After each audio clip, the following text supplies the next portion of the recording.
Today, we are going to turn our attention to one of the most important, most challenging, but maybe least discussed aspects of the creative process, and that is how to handle creative feedback. It's a really, really important function of the creative process, but we're just kind of expected to get on with it. And it can be the source of problems, as I'm sure many of you will have experienced. So today we're going to look at how to give feedback and how to take feedback. So feedback, what do we mean by feedback? Well, it's information about or reactions to a product, a person's performance of a task, etc., which is used as the basis for improvement, which is all well and good. But feedback also means an endless loop that leaves you disorientated and unable to locate your true position. Maybe a better definition of feedback in the workplace. So why is giving and receiving feedback such a challenge? I think there are three main reasons. And the first is that fear of rejection is hardwired into us. There's a lovely book by Stephen Pressfield that some of you may have come across called The War of Art. And in that book, Stephen says, evolution has programmed us to feel rejection in our guts. This is how the tribe enforced obedience, by wielding the threat of expulsion. Fear of rejection isn't just psychological, it's biological. It's in our cells. We really feel it on quite a primal, visceral level. The second reason that feedback is kind of a thorny problem is that great creative work takes risks. There's a quote attributed to Henry Ford: if you always do what you've always done, then you'll always get what you've always got. As you beautiful creative people know, creativity is about doing things for the first time. So when it comes to really original creative work, there's no kind of established paradigm or track record. We are all collectively taking a step into the unknown, and that can feel quite an uncomfortable place. The third reason why it's tricky is, despite your best intentions, there can sometimes be an invisible agenda operating beneath the conversations. Rory Sutherland: although you may think that people instinctively want to make the best possible decision, there is a stronger force that animates business decision making: the desire not to get blamed or fired. So we've got this kind of matrix of challenges when it comes to exchanging opinions about work. How can you navigate those successfully? Let's begin by looking at some genuine creative notes. So there are two creatives who I worked with in the past, Mark Shanley and Paddy Tracy, and they collected the most egregious feedback they'd ever received and they turned it into posters. I really like the colour, but can you change it? I like it, but can the snow look a little warmer? I'm just not sure that a globe and passport represents travel. The sandwich needs to be more playful. I know you said the TV ad would be animated, but that's a cartoon. That just doesn't look premium. But would the banana drop realistically drive the chocolate submarine? I did this at home with Microsoft Paint. Can you make it look like this? And I need it tomorrow. Thanks. Can we make the pig sexier? And the classic, I'll know what I want when I see it. I'm guessing that some of you out there have been on the receiving end of comments not dissimilar to these. So, when it comes to giving feedback and taking feedback, the most important skill is listening, your capacity to listen. Jimi Hendrix, RIP, knowledge speaks, but wisdom listens. My last webinar was about creative leadership, and don't know if anybody was there on this call, but the one of the main skills as a leader is not to be talking, but to be listening. So a quick thing in the chat. How well do you rate yourself as a listener from 0 to 10? Just stick it in the chat now. We've definitely got Nick, Beth and Adam. Megan's going for an 8. Kedarnath is saying 6. Beth's not sure. She's coming in at 7. Nick is going for a strong 9. Adam, we got a steady 8. Riggs there, 8. Nick, a little bit hesitant, 7.5. Neither a 7 nor an 8. And we've got another Nick who's on an 8. Right, okay, that's interesting. So you all rate yourselves pretty highly. Well, unfortunately, we've discovered that we overestimate our capacity to listen by around 30%. It's a bit like driving. We all assume we're much better drivers than we actually are, and the same goes for listening. Most of the time, we're not really listening. We're thinking about what we're going to be saying next. Does that sound familiar? There's a reason for this. So our brains are able to think at 4 times the speed we process speech. So when somebody is talking to us, there's loads of cerebral space to kind of jump ahead to what we think they're going to say, start rehearsing what we're going to respond with, and that takes us out of the moment. That stops us from listening. And the bad news is that we're getting even worse at it. The distractions of modern life don't help. I found this really lovely ad from a Swedish company.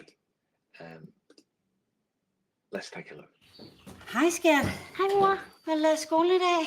Vi har været på tur og hørt om økosystemet. Spændende. Vores lærer siger, at vi er ved at ødelægge hele jorden. Hvis du for eksempel, at en ko er med til at forurene, og hver gang man flyver, så ødelægger man noget op i rummet.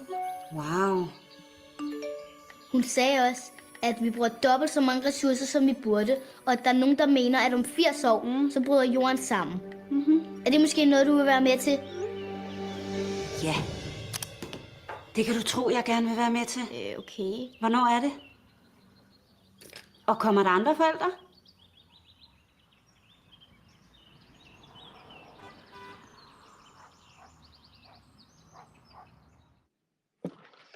Lovely stuff from P1 Morning Radio. So the important thing to keep in mind is there's a distinction between hearing and listening. So hearing is accidental. It's just kind of happening all the time. It's involuntary and it's effortless. We're always hearing sounds. For me at the moment, there's a lawnmower in the distance and the occasional howl of our cat, which is unfortunately on heat. I've closed my window so you can't hear that.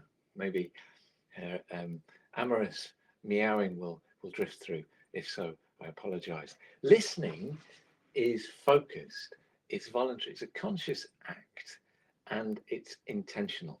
Hearing and listening, 2 different states.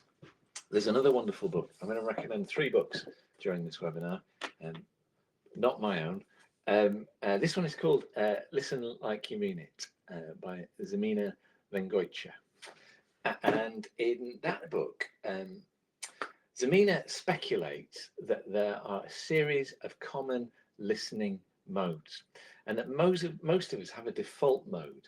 Most of us may step out of that default mode and use 2 or 3 other different modes, but we're rarely capable at using all of them. These are the common listening modes. See if you recognize yourself among these.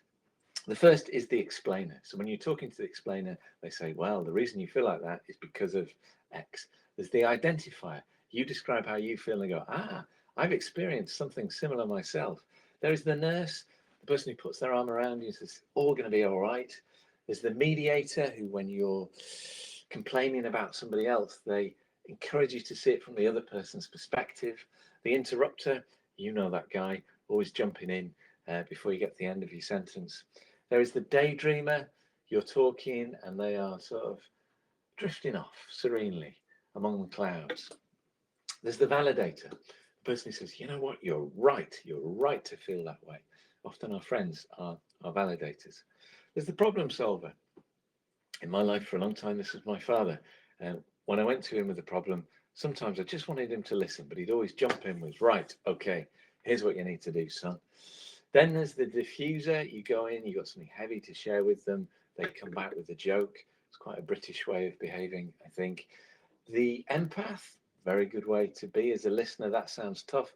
I'm sorry to hear it. And then there's the interviewer. You know, that person in your life who's always asking questions all the time, incessantly. There's Amina asked, which one are you? And I think the more conscious we are about the mode we default into, the more agile we can be at shifting into different listening modes. And it's really good to be able to build up your portfolio of listening modes and know which to employ when. If you're curious about any of this stuff, check out her book. It's wonderful. She also does a newsletter. The main thing with listening is to practice active listening. So active listening is when you listen with complete focus to everything that's being said. You create space for the speaker. If you're really good, you hear those things which are left unsaid, the things that are being communicated through tone or body language. One of my creative heroes, Ursula K. Le Guin, I'll be quoting from her twice today. She said, listening is not a reaction, it is a connection. And I think that's a really nice way of thinking about it. Neuroscientists have discovered not too long ago that when we feel like we're being listened to, the neural centers responsible for motivation and reward are activated in our brains. So if you are a manager, a creative director, one of the most powerful, profound ways you can motivate your colleagues is simply by listening to them, really, really listening to them. And the beautiful thing is that if you display the signs of active listening, you start to become an active listener. What are those signs? Well, the non-verbal signs are holding eye contact. It's a bit weird, this. I'm staring into a small piece of glass and electronics, but I'm doing my best to hold eye contact out there with you. Well, it'd be nice if we were in a room, wouldn't it? We could go for a beer afterwards on a sunny afternoon, but we'll make the best of it nonetheless. A smile, again, this is hardwired into us as human beings. We decide very quickly whether somebody is an ally or a foe, and part of that is whether they're smiling. Open posture. Sometimes in a feedback situation, we're feeling a bit defensive and we fold our arms. It gives the wrong signal. It suggests we're not receptive to what's being said. No distractions. So none of that, yep, you know, phone down. The verbal signs are positive reinforcement. This is dropping things in like, yes, I hear you. Remembering something somebody said earlier in the conversation, or even better in a previous conversation, really demonstrates that you are a good listener. Clarification, we'll return to this later on, but asking insightful questions that show you really, really want to get to the heart of what they're communicating. And then space. Doing my podcast, I have learned that leaving 2 or 3 seconds after somebody has finished answering a question opens up the space for them to go a bit deeper. And they often say something in that moment that is really profound or insightful or revealing about themselves that they wouldn't have had a chance to say if I'd jumped in immediately. Nice line from Adam Wick, who, as I understand it, is a management scholar. Argue like you're right, listen like you're wrong. And I think that's quite a nice thing to keep in mind in a feedback situation.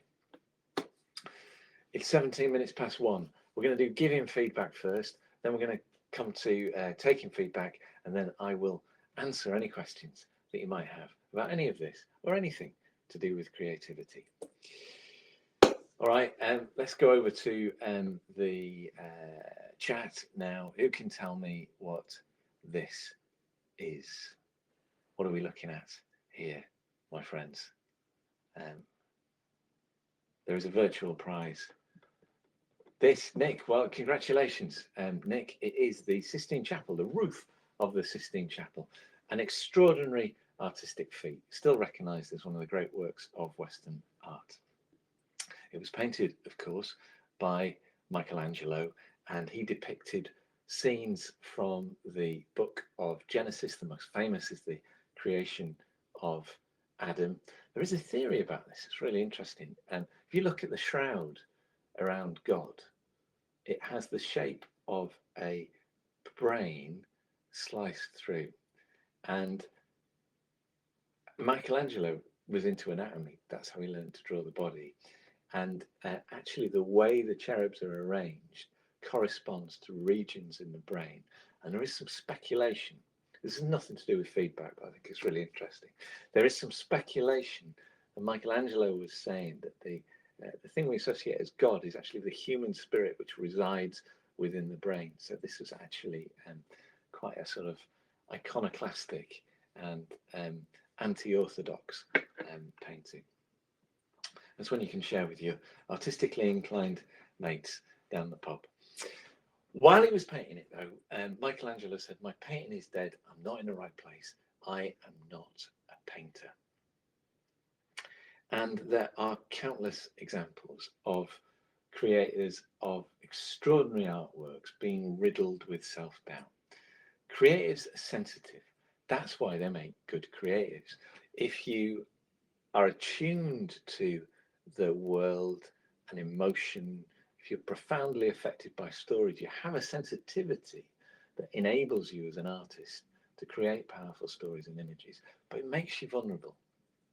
So the thing always to keep in mind is what Maya Angelou said once, and nobody's ever put better. People will forget what you said, people will forget what you did, but people will never forget how you made them feel.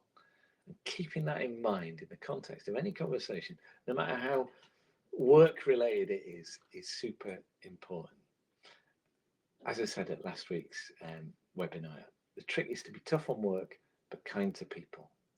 If you're too kind on the work, then rubbish work gets through. If you're too tough on people, relationships break down and you can't make good work. Tough on work, kind to people. Begin your conversation with the creator with a quick recap of the brief in a single sentence. Who are we talking to? What are we telling them? And why do we believe that they should care? So we're on the same page. We're going to try and keep this as objective as possible and allow the creative a little bit of time to explain their approach. If you're being presented with a cut, with an edit, if it's a TV spot or something for social, ask to watch the cut twice. The first time you can just relax and watch it as a viewer. The second time you try to think of where the issues are. If you try to think of where the issues are, you can't respond to it immediately and honestly and authentically as a viewer would. So you're missing a trick. So always ask to see the cut twice. And expect to be surprised. If you feel a little bit uncomfortable, that's often a good sign. It means something is unusual, unconventional, pushing the boundaries. I read a piece by a psychologist that described managers who are prisoners of prototypes, which means that they can only evaluate work in the context of what's already been done. But that's never going to break new ground. You've got to be comfortable with being a little bit uncomfortable. There was a survey done by Ad Age a few years ago. I often quote this.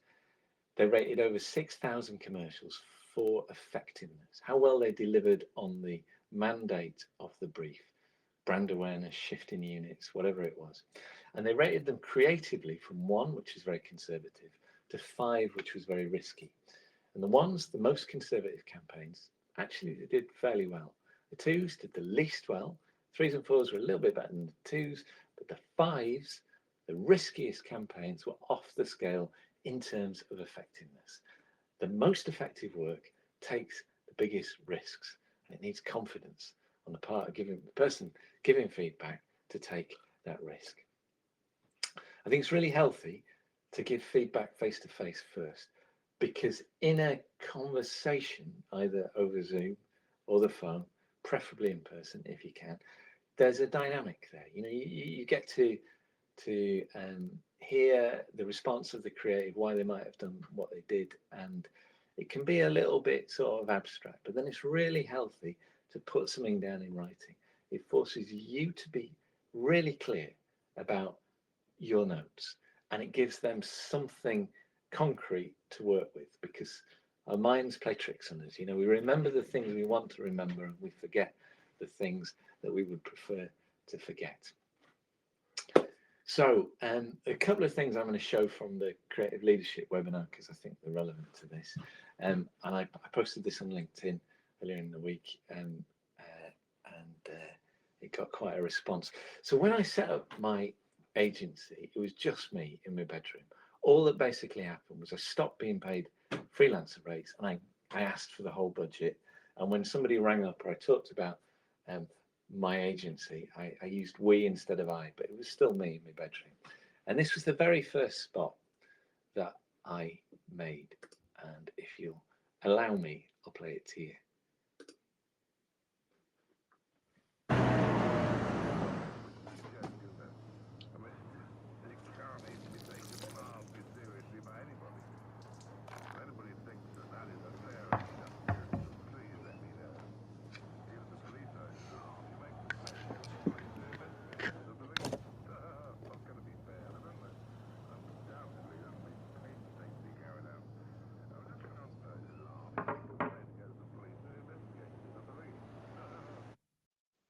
So that was it. That was the first thing. It was a big deal, you know, and a lot was riding on it.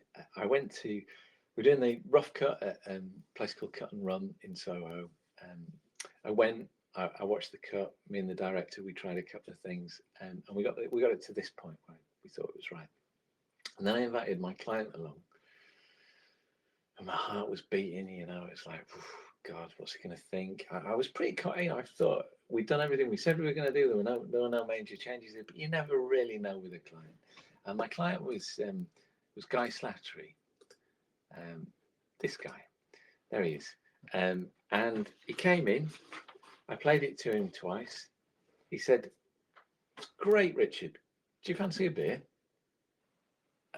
And I was breathtaking. It's like, nobody's ever done that before. He made no changes. He didn't ask me to flip a couple of shots or make the logo bigger. None of that. He was happy, you know. And I think it's a nice spot. I was happy with it. It's not a work of mitigated genius, but he knew something really, really important, which is that you don't have to find something wrong. Leo Burnett said, "I know any fool can write a bad ad, but it takes a genius to keep his hands off a good one." If you don't have anything to say, then don't say anything. And I think a lot of the time people in a feedback situation feel like, in order to justify my role, I have to give notes. And so they create some kind of spurious note for the sake of having a note when no note was necessary. It's also okay to take your time. You know, you might feel like you're being put on the spot, but if you don't have anything to say, then just say, you know, this is where I'm at, but I'd like to sit with it overnight and give you my considered notes tomorrow. And when it comes to those notes, prioritize, you know, go general first and then go specific. Don't have an endless list of points. Find the common themes and simplify them. And avoid using meaningless blur words. When I say blur words, I mean things like exciting, you know, can we make it more exciting? Can we make it fresher? This kind of thing. That's really not helpful.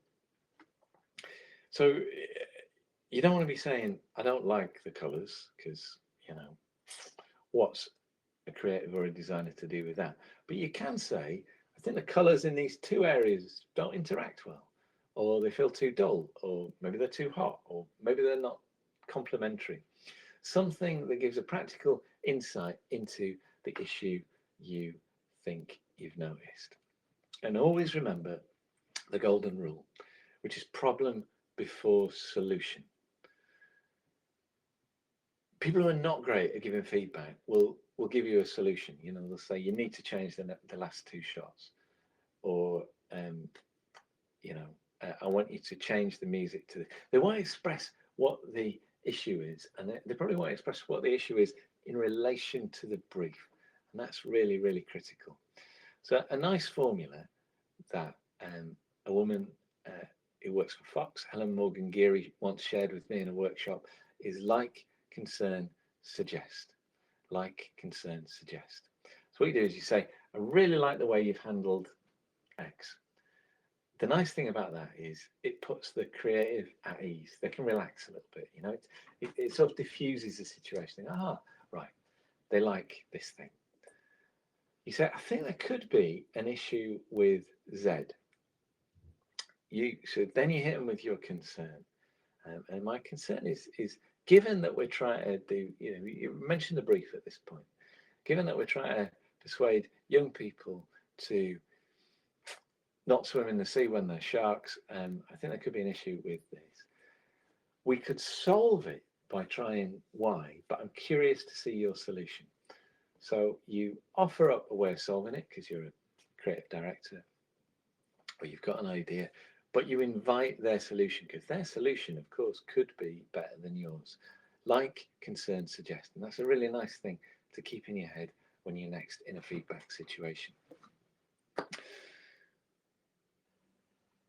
My mother-in-law, Mary, was a primary school teacher, a very well-regarded primary school teacher before she retired. And if she had a class, a teacher that was struggling with their class, she would tell them to come into school the next day with 5 stones. I've got to get this right for the sake of Mary, otherwise I'll get in trouble with her. 5 stones, and she would get the teacher to put the 5 stones in her right pocket, and she'd say, "This is your good pocket, and this is the bad pocket. And when you criticise the class, take a stone. When you shout at them, take a stone from your good pocket and put it in your bad pocket. And when you say something good to the class, take a stone from your good pocket and put it in your bad pocket." And what always happened was very soon, within not so long after the lesson starting, the teacher would find that all the stones had ended up in the bad pocket, because these teachers were overly critical of their classes. They were hitting them, they were not literally hitting them, they were hitting them with, what would you hit them with? I don't know, errors and things, shouting at them, being cross. And so they go back in, and next time they would try and reverse the situation, end up at the end of a lesson with all the stones in the good pocket, the praise pocket. And the more they practiced this, the more that they found their classes would start to behave. This is human nature. We respond much better to praise than we do to criticism. A survey I read discovered that in high-performing organizations, the ratio of praise to criticism is almost 6 to 1, 5.6 to 1. In medium-performing organizations, it's 2 to 1, and in low-performing organizations, it is 0.36 to 1. So there are 3 negative comments for every positive one. The more you encourage, the more you praise, the more positive you are, the better people respond.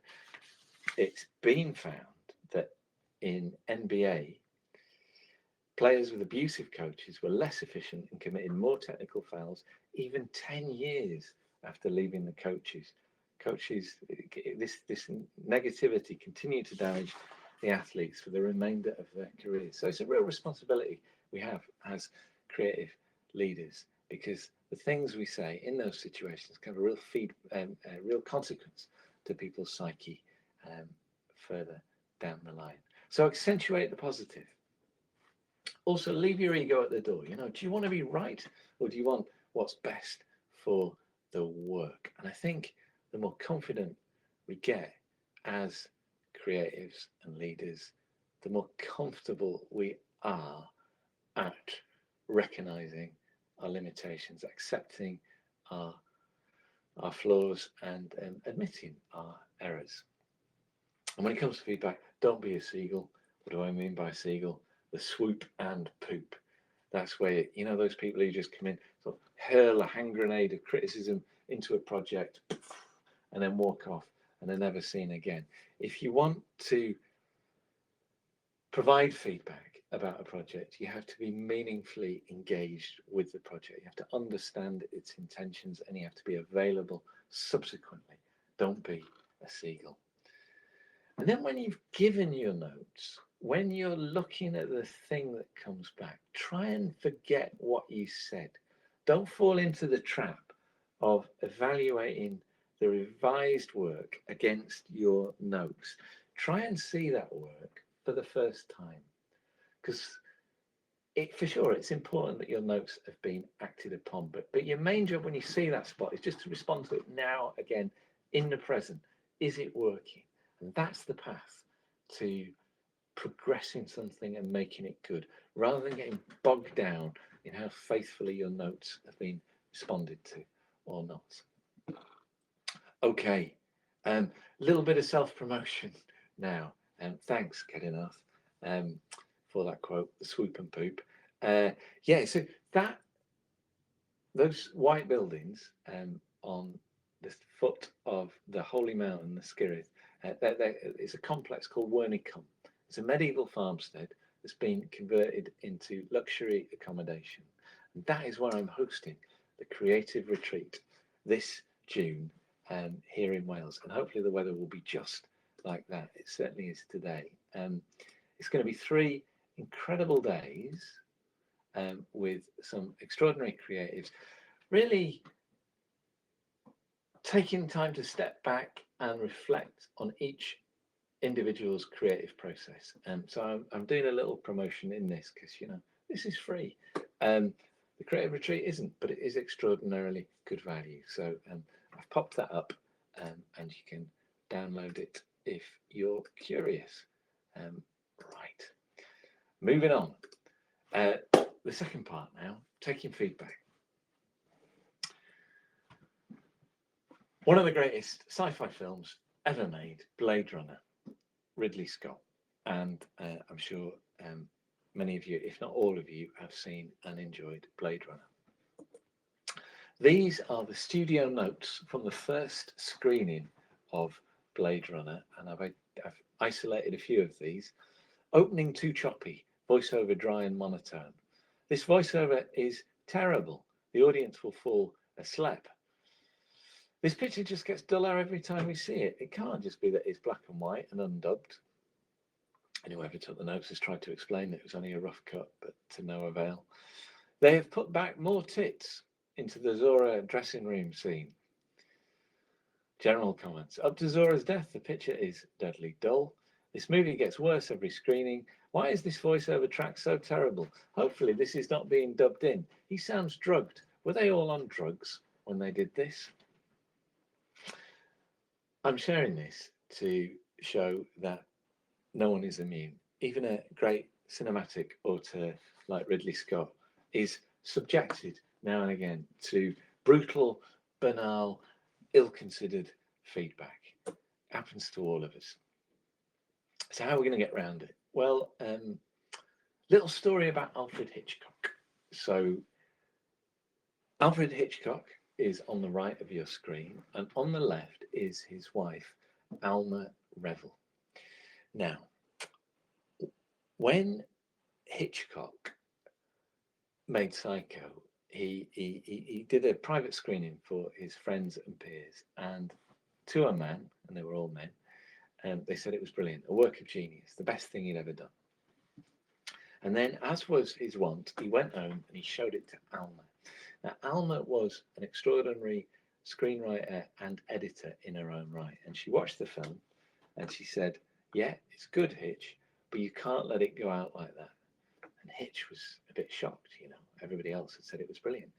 She said, look, if you scroll back, you'll see that in the shower scene, you can still see that Janet Leigh is breathing even after she's been murdered. And Hitch looked, and she was right. Alma was Hitch's trusted critic. She loved him, she respected him, but she was not afraid to tell him the truth, tell him it like it was. And I think we all need a trusted critic in our lives. This could be a friend or a partner or a colleague, somebody who's not one of the stakeholders in the project, but is able to give you a thoughtful, sensitive, but honest opinion. And if you show the work to them first, sometimes even in just showing them the work without them saying anything, by virtue of sharing it with a third party, you'll get a sense of where the flaws might be. You could even ask AI. Dentsu have done a thing that's quite good fun to have a little play around. They've created 3 artificial clients: the confused creative, the ruthless critic, and the idealistic dreamer. and you can actually upload work, and one of these AI algorithms will give you specific feedback on your creative. It's done in quite a jokey way, but it's quite a nice thing to have a little play with. You can, of course, upload a script to ChatGPT and say to ChatGPT, what is this script about? And you know, you can test for clarity if it understands you. But I'd be wary too about that. I'd be wary too. I think having a real warm-blooded human trusted critic is a more successful way of testing your work. But have a play with the artificial client. Then another thing you can do is be your client beforehand. You know, think about the world from their point of view. You've been thinking about the creative, they're going to be thinking about the numbers. Where might the issues be for them? And if you can anticipate their issues, then you can provide a response in advance of the meeting. Zadie Smith, one of our great novelists, said, read your own work as a stranger would read it, or even better, as an enemy would. You know, you've been in love with this thing. You've nurtured the flicker of an idea into this flame, which is right. You know, you've had to be really kind and sensitive and trusting of the idea to grow it. But once it's strong enough, then you've got to challenge it, you know, push it around a bit, see where the weaknesses might be. Try and anticipate those questions. What are they going to challenge you on? Look back at the brief before they come into the room or into the Zoom meeting. Where are the things that they feel you might not have delivered on? If you can, face-to-face feedback is great. First, and always begin by bringing it back to the brief. Who are we talking to? What are we telling them? Why should they care? If they've not done that as a client, you as the creative should do that, because it means you're going to keep everything on the level and objective and avoid disappearing off into subjective opinions. You're going to show them the cut twice if it's a cut and tell them this is the plan.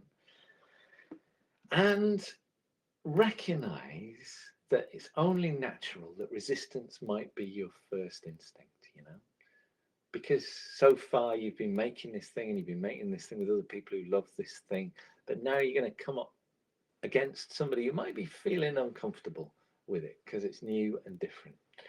So take a deep breath. Remember to really try and listen and take your time. The client isn't always right, but you know what? They're not always wrong either.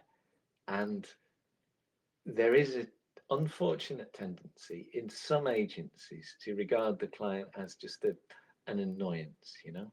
But clients are human beings too. And we're all there for the same reasons, which is to make something great and effective. So, yeah, that's how I'd encourage you to frame the exchange. Rick Rubin, in his recent acclaimed book, The Creative Act, says listening is paying attention with no preconceived ideas. The only goal is to fully and clearly understand what is being transmitted, remaining totally present with what's being expressed and allowing it to be what it is. Beware of receiver bias. Receiver bias is a term coined by psychologists, and you will have experienced this. It's where you hear what's being said by someone through a kind of preconception of what you think they will say based on your assumptions about them. And this is often the case in our relationship with clients, is that we're kind of judgmental, you know, we assume that they have a position, and so we only hear that position, and it clouds what is actually being said. You've got to get past the story of what you think you're hearing. Pack away that ego and leave your own emotion at home. I think we become better at separating our ego from our work as we get more experienced. I mean, certainly to begin with, I was absolutely 100% involved in my work. And I remember when early on, when I worked at the BBC, being outraged when something I thought was brilliant was taken off air. But it was taken off air for good reason, I see now. And it's weird because that feistiness probably made me quite a good creative, but it certainly made me very difficult to manage. your ego, your creativity is part of who you are. So your ego is always going to be imbued in the work to a degree. But the more you can kind of step back from it, the better. And I think it's really helpful here if you've got a little side project, something creative you do outside of work.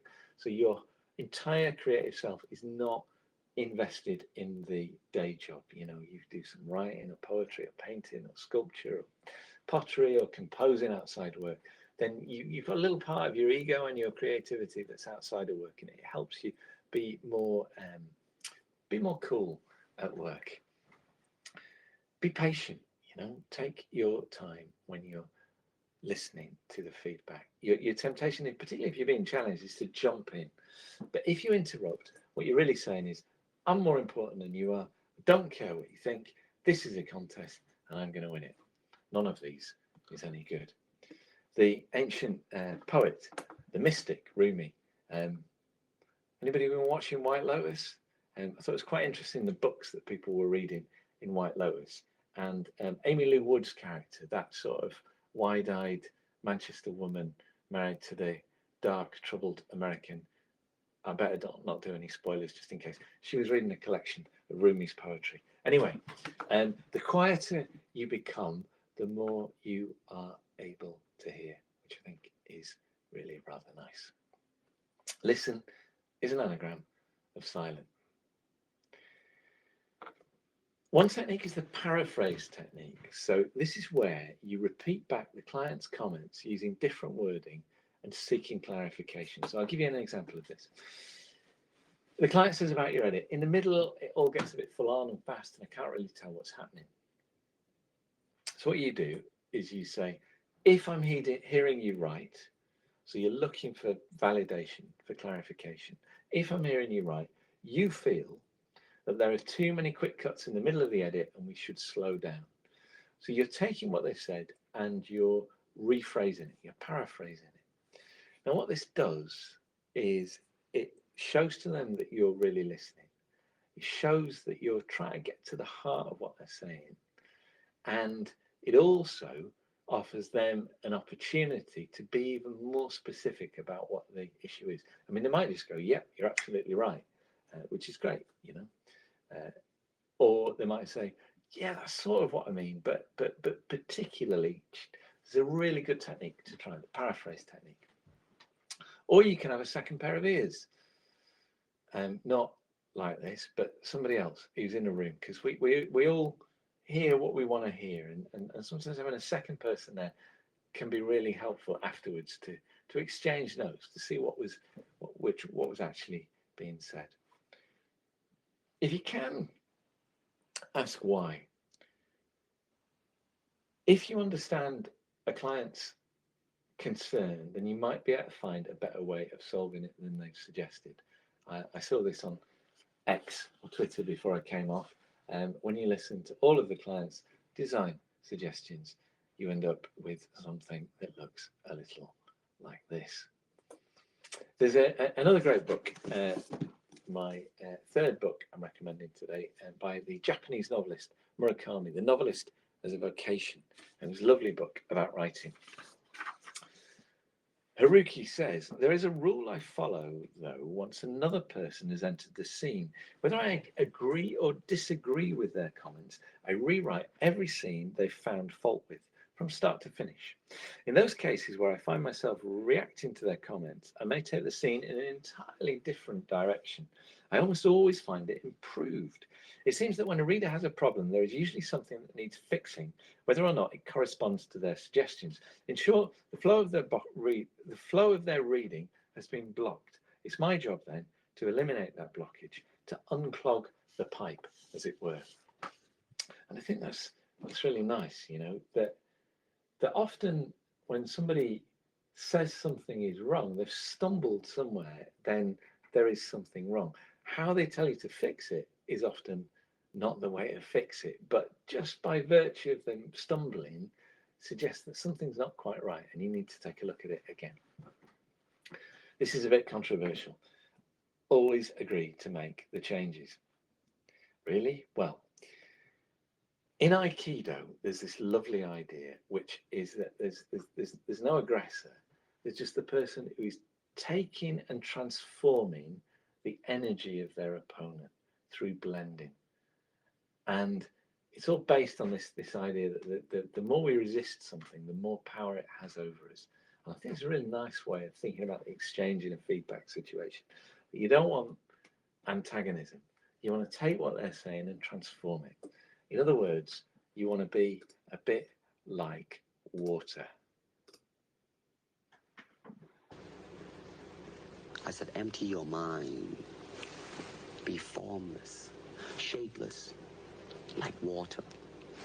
Now, you put water into a cup, it becomes the cup. You put water into a bottle, it becomes the bottle. You put it in a teapot, it becomes the teapot. Now, water can flow, or it can crash. Be water, my friend. Be water, my friend. You're probably wondering what on earth I'm going on about at this stage. Let me explain a bit more. So here's how you're like water. So they say, I'd like the logo at the end to be bigger. I've just come with a bit of a client cliche here. So you say, why is that? Can you tell me why you'd like the logo at the end to be bigger? And they say, I'm on a roll. Actually, make it twice as big. And they fancy themselves as a bit of a creative. So, hey, make it twice as big. So you say, yes, we can. It's not a problem. We can do that. You're the client. It's fine. But can I ask why you would like it to be twice as big? Now they give you the issue. They give you the problem. I'm worried there'll be some confusion about what the brand is. Aha. Now you understand what their issue is. So you say, okay, we can definitely show you the logo twice as big. It's not a problem. We're gonna do that because you've asked for it. But there are a couple of other ways we could really make the brand sing. What if we open on the logo? Or we bring the grade a bit more round to the brand colours? Maybe we could drop in another close-up of the product. And they go, sounds good. Let's take a look. Now, it's probably not going to go exactly like this, but that's always been my feeling, you know, that you got to choose your battles, and you've got to try and get them to a place that you want to be, not through antagonism, but by collaboration. It's also helpful if you can prioritize. You can know from them which is blocking feedback and which is advisory.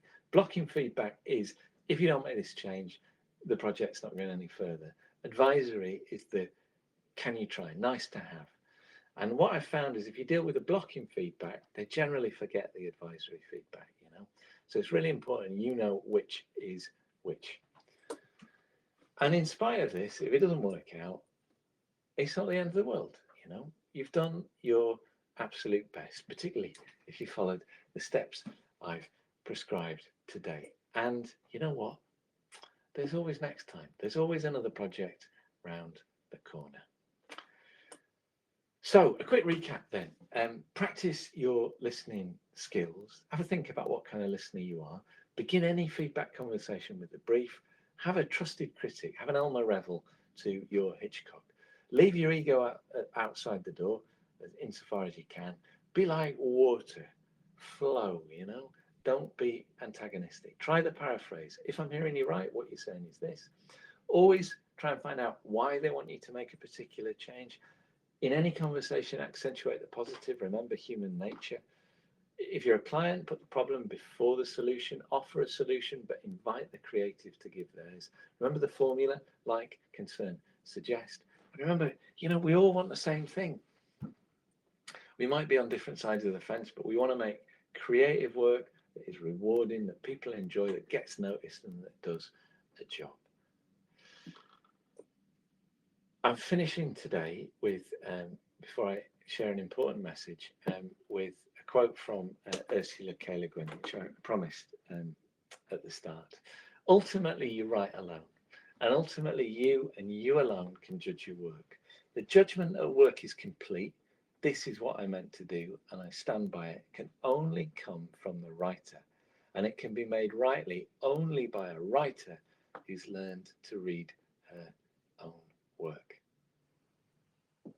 So important, that quote, and powerful and profound for anybody making anything creative. My next webinar is next week's World Creativity Week coming up, and I've agreed to do a webinar for them. So please come along if you've enjoyed this. It's on Thursday, I think, and please tell your friends. Give it a little bit of a push in social. Normally I have a chance to promote things in my newsletter. Sign up for my newsletter. It's on the website if you haven't. But I can't next week. And I'd love some people to come along. So please, if you're able, give that a little share. And also, I just wanted to say that this webinar is free. The way I make a living is by doing masterclasses for organizations. And if you work somewhere that you think would benefit from me coming in for half a day to talk about one of the things that I've done webinars on, then please share my deck with your boss or with your friends or with your colleagues. And thank you to the people who've downloaded that. It is, of course, on the website. But for now, thank you for coming along. It is 1:54 here in South Wales. I don't know if anybody's got any questions or comments or observations, but if you have, stick them in the chat, and I will gladly take any comments. Thank you, guys.